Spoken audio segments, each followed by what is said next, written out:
Bom dia a todos. Estamos aqui presentes, todos nas suas casas. Que o Senhor possa agora falar aos nossos corações.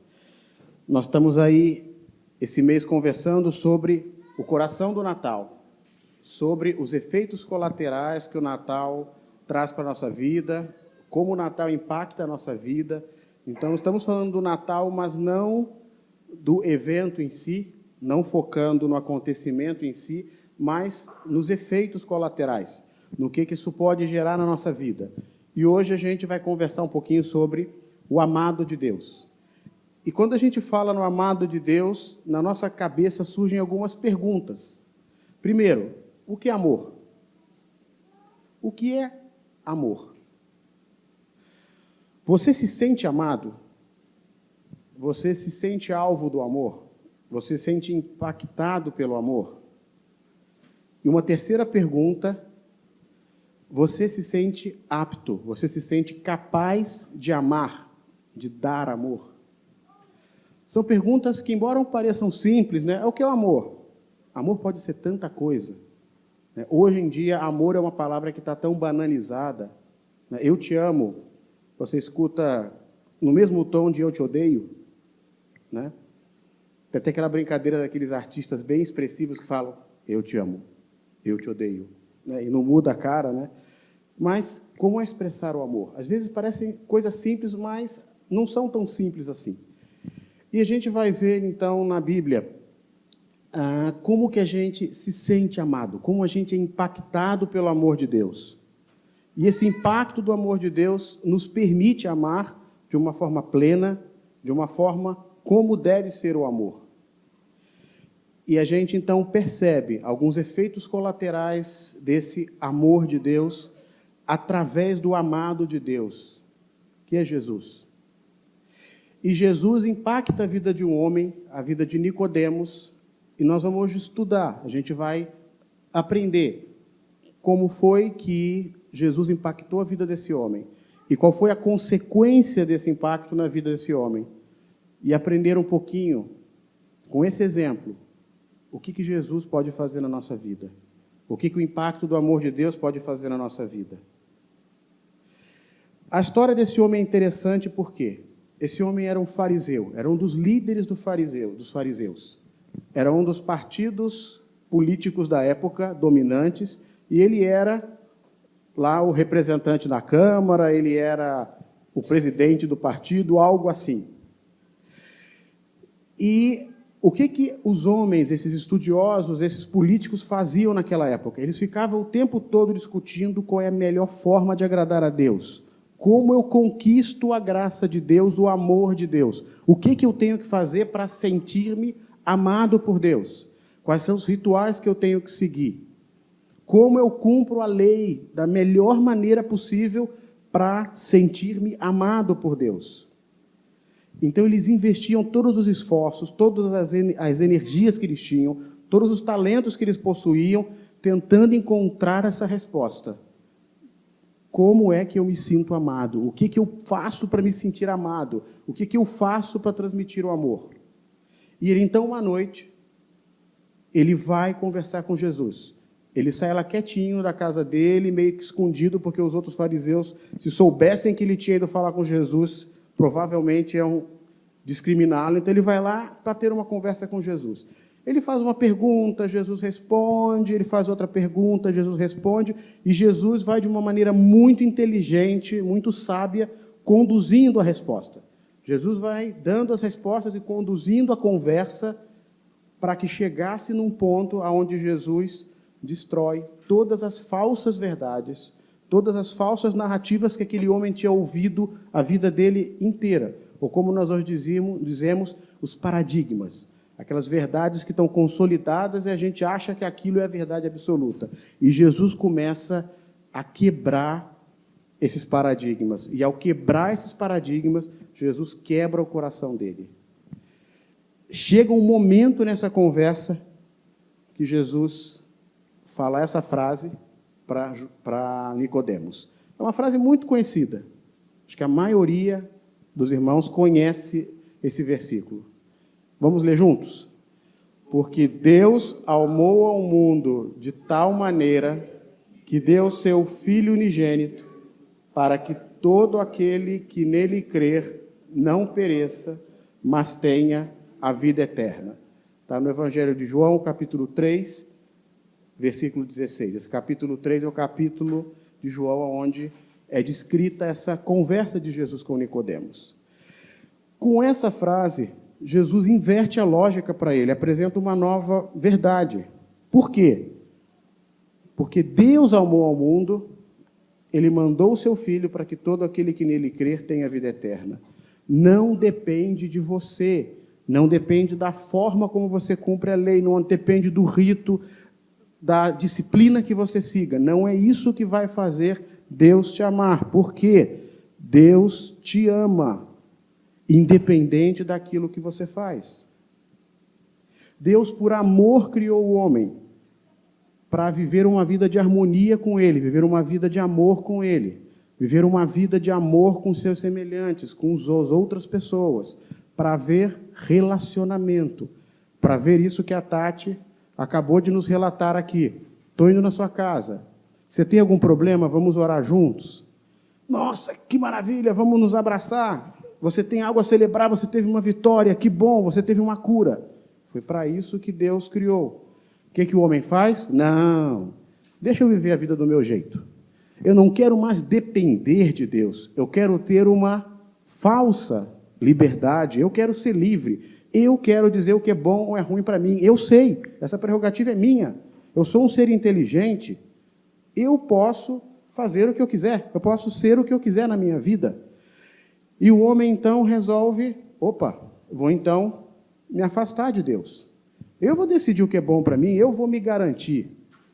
Eu vou ter a minha própria segurança, eu vou conquistar a minha própria segurança. E ele deposita nele, naquilo que ele tem, naquilo que ele pode, naquilo que ele consegue fazer, toda a sua felicidade, toda a sua realização. O que acontece? Dá errado. Dá problema. Porque esse afastamento de Deus gera um problema muito sério. Deus é a fonte de vida, Deus é a fonte do amor. Se você se afasta de Deus, você está se afastando da fonte de amor. Eu costumo fazer a analogia com a lâmpada, né? Se você tira, se você desconecta a lâmpada, ela vai conseguir acender? A lâmpada tem luz própria? Não. É igual a gente. Se a gente se afasta da fonte da vida, você passa a não ter vida. Ora, se você não tem vida, o que resta para você? A morte. E isso é o pecado. O pecado é justamente você querer se desconectar de Deus, viver a própria vida. Isso te torna o quê? Incompatível com Deus, porque Deus é santo. Você começa a funcionar descompassado. Você não consegue mais seguir aquilo que Deus tem para a sua vida, porque você está desconectado dele. Isso é o pecado em si. E isso gera a morte. Muito bem, como é que você faz para resolver esse problema? Deus te ama tanto e Ele quer que você esteja conectado com Ele. Ele quer que você esteja em relacionamento com Ele e com seus irmãos. O que Ele faz? Gente, a gente tem que dar um jeito. A gente tem que vencer a morte. A gente tem que cancelar esse pecado. A gente tem que reconectar homem com Deus e vencer a morte. E aí qual é a receita? Qual é o jeito? Só tem um jeito.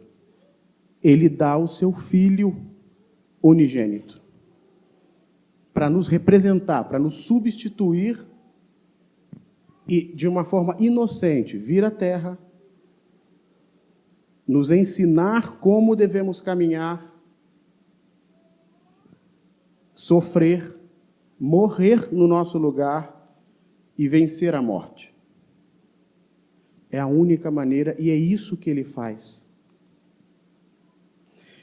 Nicodemos, João, Maria, você não precisa fazer nada, você precisa simplesmente entender que você depende do amor de Deus e você depende do sacrifício de Jesus, e você depende de Jesus.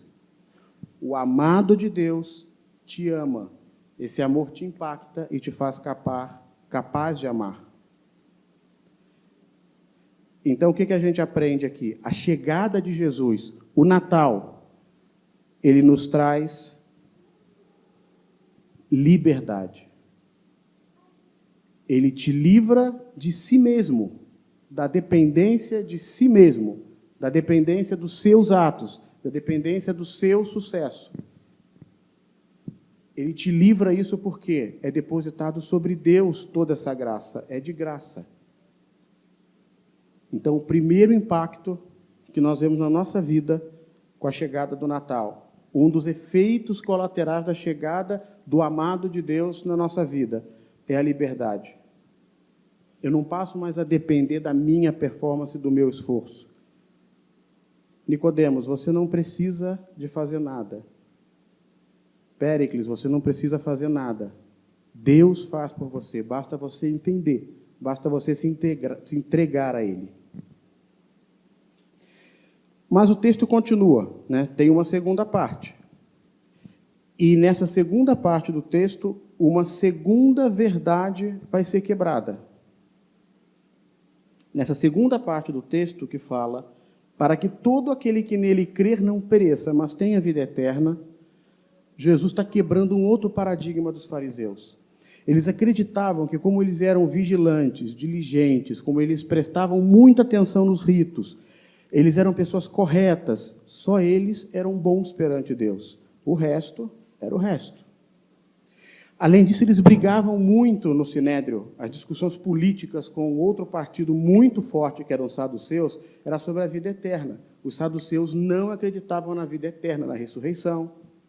E os fariseus acreditavam. Então, Jesus aqui é muito sábio, porque ao mesmo tempo em que ele diz, você está certo, realmente, existe vida eterna. Ele quebra a parte de que Nicodemos pensava que era só para ele, só para aqueles que eram iguais a ele. Ele diz, não, é para todo aquele que aceita Jesus como seu Salvador. É para todo aquele que entende a sua dependência e se rende a Jesus.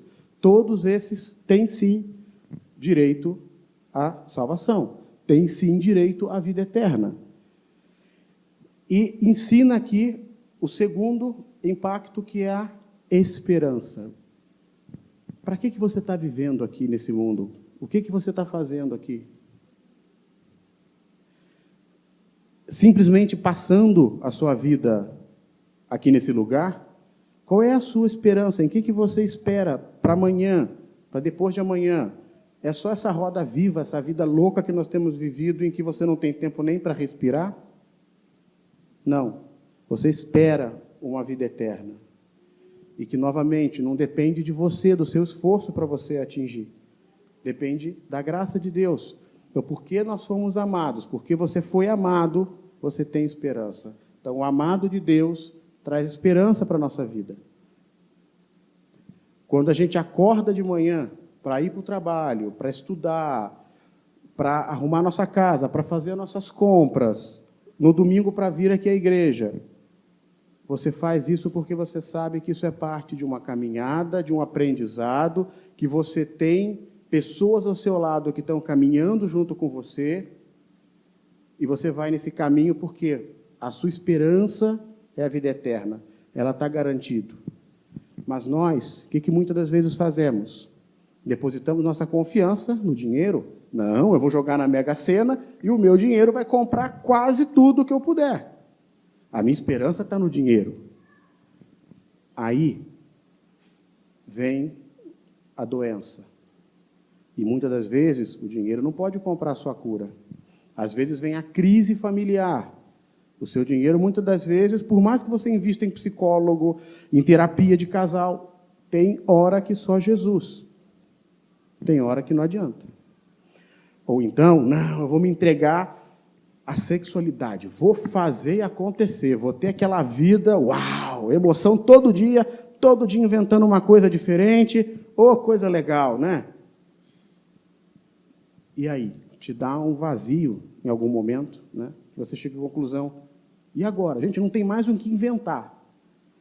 Então, a sexualidade, de acordo com aquilo com Deus, como Deus criou, com seu marido, com a sua esposa, no seu quarto, ou em algum lugar privado que você escolha para ter intimidade com a sua esposa, ok. Agora, não vamos inventar demais. Não vamos fazer com que isso venha preencher um vazio que só Deus pode preencher, que só o amor de Deus pode preencher.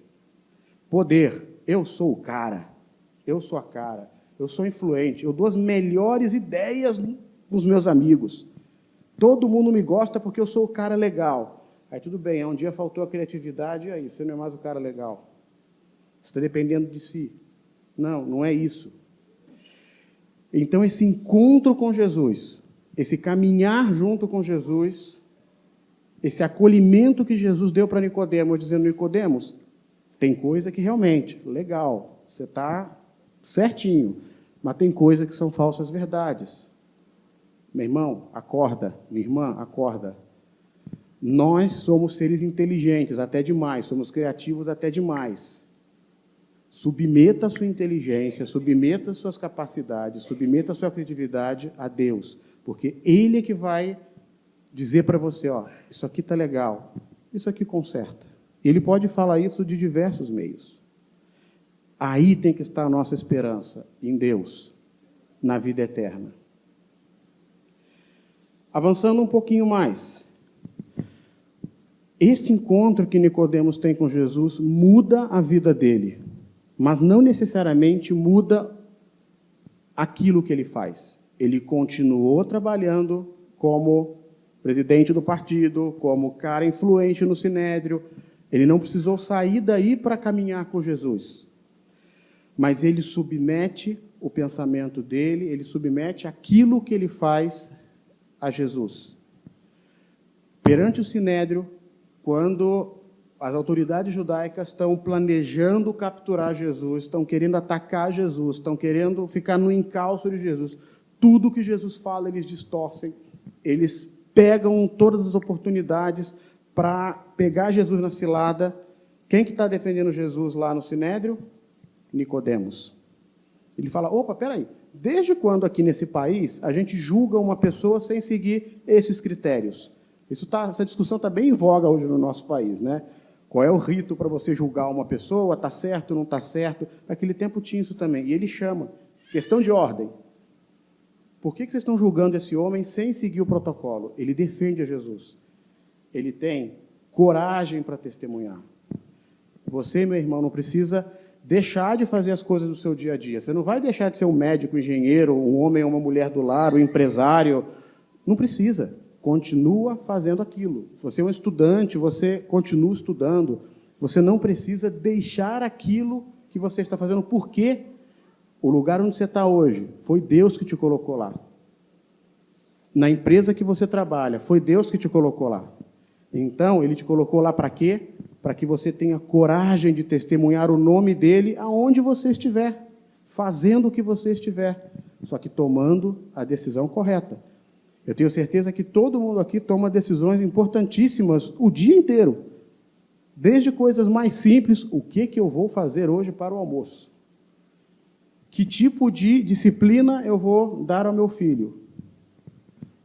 Como é que eu vendo? Como é que eu compro? Como é que eu administro as coisas no meu trabalho? Que nota eu vou tocar agora nessa música, aqueles que são profissionais da música? São decisões simples, mas em cada uma dessas decisões, você tem que estar testemunhando. Testemunhando com a sua atitude, com a sua postura e testemunhando com a sua voz, falando de Jesus para as pessoas. Não é você botar um palanque no meio do seu escritório e começar a pregar para todo mundo, enquanto ali está todo mundo para trabalhar. Mas, seja ousado. Vai ter aquele momento que um colega vai te procurar dizendo que está com dificuldade. Senta com aquela pessoa, conversa com ela, aproveita, deixa, fala de Jesus para ela. Olha, você está me pedindo ajuda? Eu tenho uma ideia, por esse caminho a gente pode trilhar. Na hora que você tem que tomar uma decisão, tome a decisão com coragem. Nicodemos votou contra o partido dele. Nicodemos tomou decisões impopulares no momento em que ele tinha que ser político, popular. Mas não, ele toma a decisão correta. Ele testemunha a Jesus perante o Sinédrio. Uma outra coisa importante, nós temos que estar conectados com a cultura, conectados com a realidade. Não adianta a gente chegar no nosso trabalho falando um vocabulário de ET. Irmão, Jesus vai te abençoar com bênçãos sem medida. Irmão, você vai para o lago que cheira a enxofre e queima o dia inteiro, se você não aceitar Jesus. Não pode, né? Tem que ter sabedoria. Tem que estar imerso na cultura, não se deixando contaminar pela cultura, mas tem que estar conectado. Você tem que anunciar a Deus numa linguagem que as pessoas vão entender, de uma maneira que a pessoa vai entender. Ao ser amado por Jesus, Nicodemos tem coragem para testemunhar. Ele se sente amado e ele pode amar as pessoas, ele pode amar a Jesus.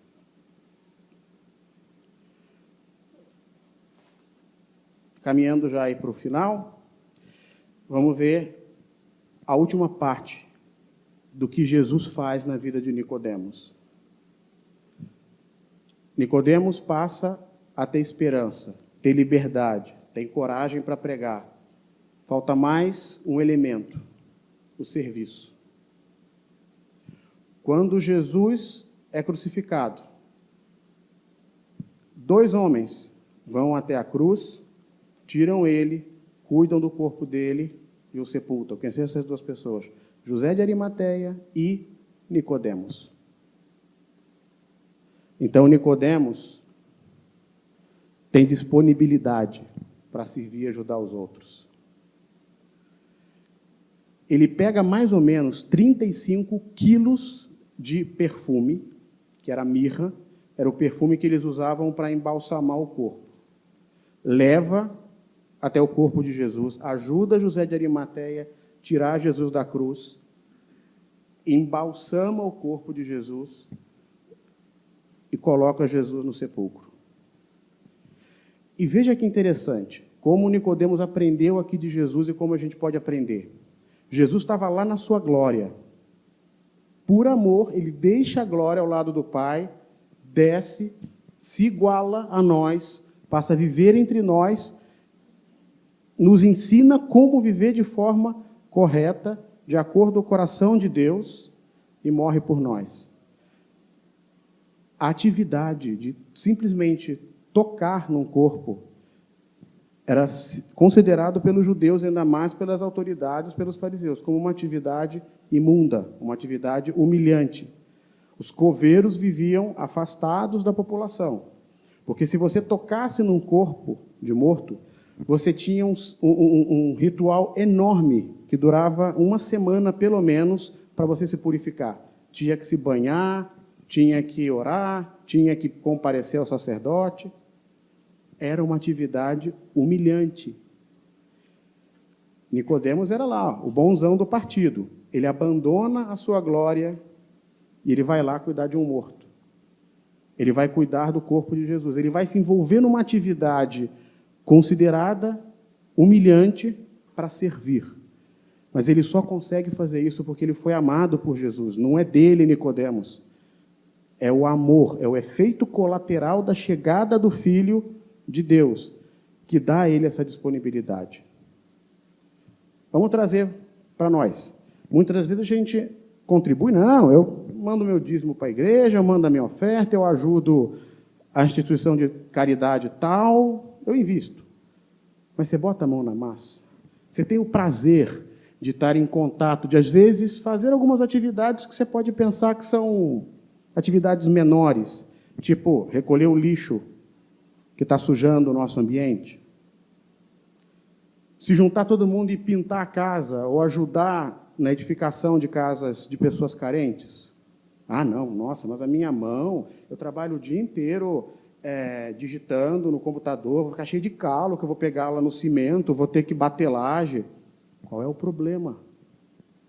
Não basta só pegar e assinar o cheque, ou hoje, modernamente, botar o dedinho lá no e-token e pagar, isso é fácil. A gente tem que se envolver no serviço. Tem que se envolver no serviço porque é a tua disponibilidade de servir que vai te conectar com o seu irmão. O seu irmão, muitas das vezes, não está precisando do seu dinheiro, ele está precisando do seu abraço, da sua ajuda, de pegar na enxada junto. E isso requer o quê? Tempo.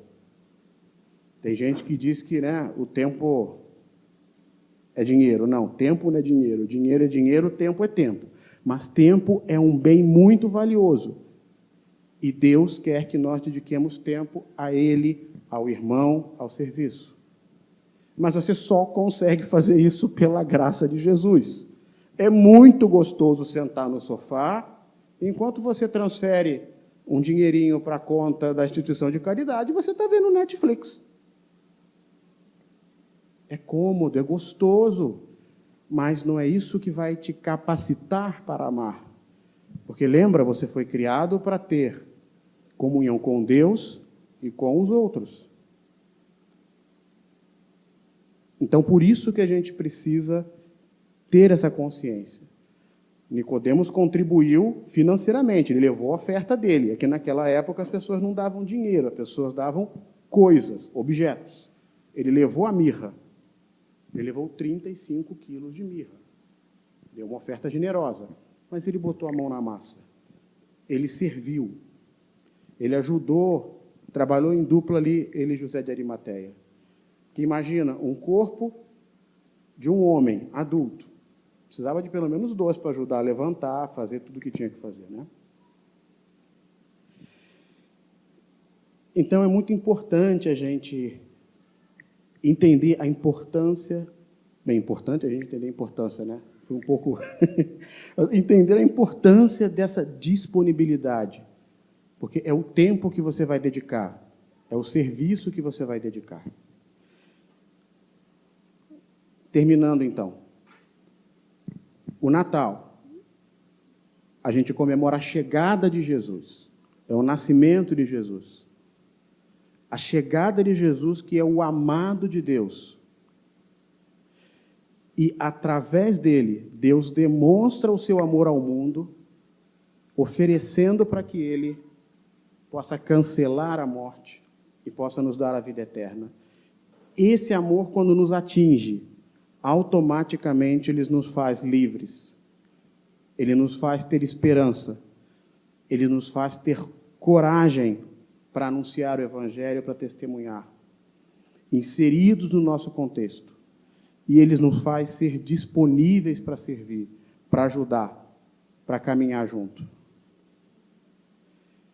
Que nesse Natal você também seja impactado, que eu também seja impactado, que eu sofra esse efeito colateral da chegada de Jesus, que eu possa me sentir amado e eu possa me sentir capacitado para amar e para servir a Deus. Amém? Vamos orar? Deus amado, Pai querido, nós te agradecemos, Senhor. Nós te agradecemos por este momento, por essa época do ano que a gente fala tanto em amor. Que esse amor realmente possa tocar nos nossos corações, possa tocar na nossa mente, possa nos habilitar, Senhor. Nos habilitar a sermos servos seus, a estarmos disponíveis, a termos esperança, a nos sentirmos livres e termos coragem para testemunhar o teu Filho, testemunhar a ti e a tua palavra.